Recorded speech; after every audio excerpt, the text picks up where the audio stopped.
2023లో officers committee ఒక recommendation ఇచ్చింది. Tender వేయకుండా ఇట్లా ఇవ్వడానికి లేదు, నామినేషన్ బేసిస్ మీద ఇవ్వద్దు అని చెప్పి ఆఫీసర్స్ కమిటీ డైరెక్ట్గా రిపోర్ట్ ఇచ్చింది. ఇంతవరకు ముఖ్యమంత్రి గారు ఆ రిపోర్టుని పట్టించుకోకుండా దాదాపు 1148 కోట్ల రూపాయలను నామినేషన్ పద్ధతిలో ఇవ్వడాన్ని మేము తీవ్రంగా ఖండిస్తూ ఉన్నాం. ఎందుకు టెండర్ సిస్టమ్ ఇంట్రడ్యూస్ చేయాలి?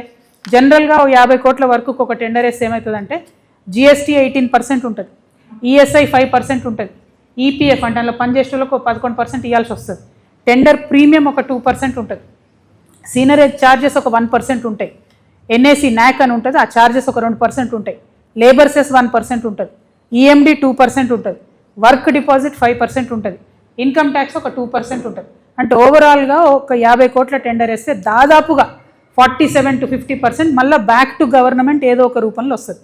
అదే నువ్వు 50 కోట్లు డైరెక్ట్గా నామినేషన్ పద్ధతులు ఇస్తే డైరెక్ట్గా కాంట్రాక్టర్ జేబులకు పోతుంది, అక్కడి నుంచి పొలిటీషియన్స్ జేబులకు పోతుంది తప్పితే ప్రజలకైతే ఉపయోగపడదు. కాబట్టి ఖచ్చితంగా జిహెచ్ఎంసీలో ఏ డిపార్ట్మెంట్ అయినా సరే టెండర్తోని జరగాలని చెప్పి నేను డిమాండ్ చేస్తున్నా.